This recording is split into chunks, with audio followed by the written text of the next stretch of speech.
100 साल की नींद के बाद मानवता का कारवां अपनी मंजिल पर पहुंच गया है। नियो अर्थ, हमारा दूसरा मौका, एक खाली कैनवास जिस पर हम अपनी दुनिया का पुनर्निर्माण कर सकते हैं। लैंडिंग गियर खुले। हम एक ऐसी जमीन को छूने वाले थे जिस पर कभी कोई इंसान नहीं चला। एक छोटा कदम, लेकिन इस बार ये पूरी प्रजाति के अस्तित्व के लिए एक छलांग थी।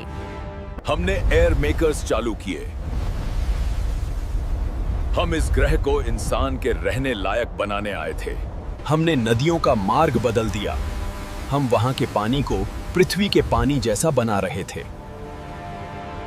पृथ्वी के बीज इस नई मिट्टी में बोए गए। हमें लगा हम यहाँ के भगवान हैं। यहाँ शून्य में हमने जीवन के फल उगाए। मानव सरलता की सच्ची जीत। ग्रह सुंदर था, लेकिन अजीब तरह से शांत। कोई जानवर नहीं, कोई पक्षी नहीं। स्कैनर ने कहा, कोई जीवन नहीं। हमें लगा ये ग्रह खाली है, हमारे लिए बना है। फिर लैब में कुछ अजीब दिखा। मिट्टी के बैक्टीरिया गणितीय पैटर्न बना रहे थे। मशीनें जाम होने लगीं। कोई तकनीकी खराबी नहीं, बस एक अजीब चिपचिपा पदार्थ। हमारी फसलें रातों रात बदल गईं। पृथ्वी का डीएनए किसी ने रीराइट कर दिया था। हमें नहीं पता था कि जमीन के नीचे जड़ों का एक बहुत बड़ा नेटवर्क एक दूसरे से बात कर रहा था। हवा का कॉम्पोजिशन बदलने लगा, जैसे कि ग्रह खुद तय कर रहा हो कि हमें क्या सांस लेनी है। मेन कंप्यूटर हैक हो गया, लेकिन हैकर बाहर से नहीं, बायोफिल्टर के अंदर से था। यह ग्रह खाली नहीं था। यहां का हर कण, हवा की हर बूंद उसी एक चेतना का हिस्सा थी। वे सूक्ष्म थे, लेकिन मूर्ख नहीं। यह एक माइक्रोस्कोपिक सुपर इंटेलिजेंस थी। हे भगवान!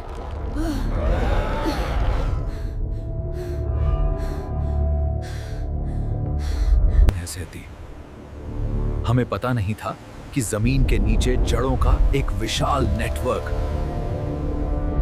हमारे रोबोट जाम हो गए हैं। ग्रह ने हमारी तकनीक को अस्वीकार कर दिया है।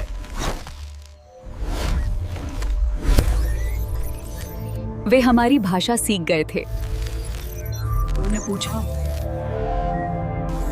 और वहां एक नया घर हमारा इंतजार कर रहा था। उन्होंने हमें हमारा ही इतिहास दिखाया। युद्ध, प्रदूषण, विनाश। उन्होंने कहा, तुम कैंसर हो। चेतावनी के तौर पर उन्होंने बेस के चारों ओर की ऑक्सीजन खींच ली। हम लड़ नहीं सकते थे। आप हवा से, पानी से या धूल से युद्ध नहीं कर सकते। हमें झुकना पड़ा, अपनी तकनीक बंद करनी पड़ी। हमने दया की भीख मांगी। वे हमारे दिमाग में आ गए। शब्दों से नहीं, बल्कि विचारों से बात की। शर्त यह थी कि हमें टेराफॉर्म नहीं करना होगा, हमें खुद को बायोफॉर्म करना होगा। ग्रह को बदलने की जिद छोड़नी होगी। हमें ग्रह के हिसाब से बदलना होगा। हाँ, चरखी नंबर 3 तुम अब उतार सकते हो। ओवर। ठीक है, मिल गया। नीचे जा रहा है। ग्रह ने हमें अनुमति दी। पहली बार हमने बिना फिल्टर के सांस ली। हमारे घर अब ईंटों के नहीं थे, वे उगाए गए थे। दीवारें जिंदा थीं। हमें खेती करने की आवश्यकता नहीं थी। ग्रह ने हमें वो भोजन दिया जो हमारे लिए सही था। हमारा ज्ञान किताबों में नहीं, बल्कि इस ग्रह की जड़ों में था। वो सूक्ष्म जीव हमारे रक्षक बन गए। बीमारी हमारे शरीर में टिक नहीं सकती थी। हम अब अकेले व्यक्ति नहीं थे। हम एक बड़े चेतना नेटवर्क का हिस्सा बन गए।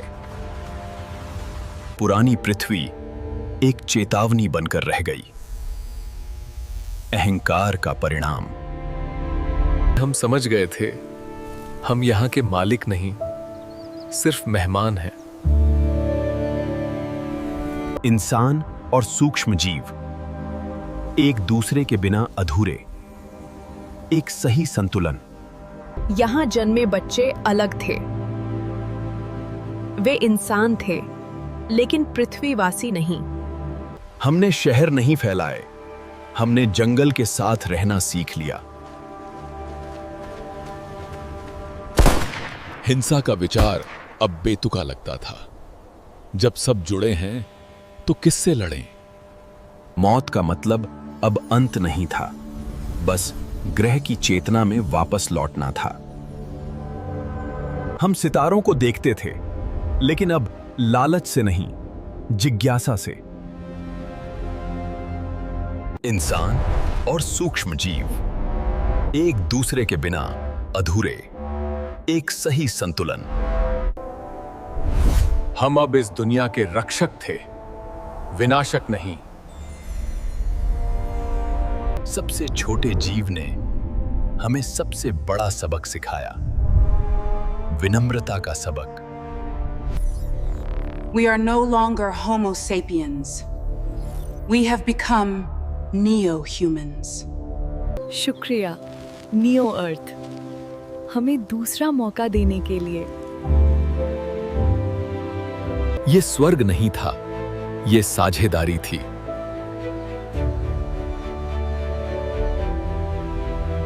क्या हम पृथ्वी पर भी ऐसा कर सकते हैं? शायद अभी देर नहीं हुई है। अज्ञात से मत डरिए, उसे समझने का प्रयास कीजिए। हमारी यात्रा खत्म नहीं हुई, बस उसका मकसद बदल गया। सुनो, क्या तुम ग्रह का संगीत सुन सकते हो? शुक्रिया नियो अर्थ, हमें दूसरा मौका देने के लिए। असली ताकत कब्जा करने में नहीं, साथ रहने में है। नियो अर्थ, एक कहानी अब एक हकीकत। देखने के लिए धन्यवाद।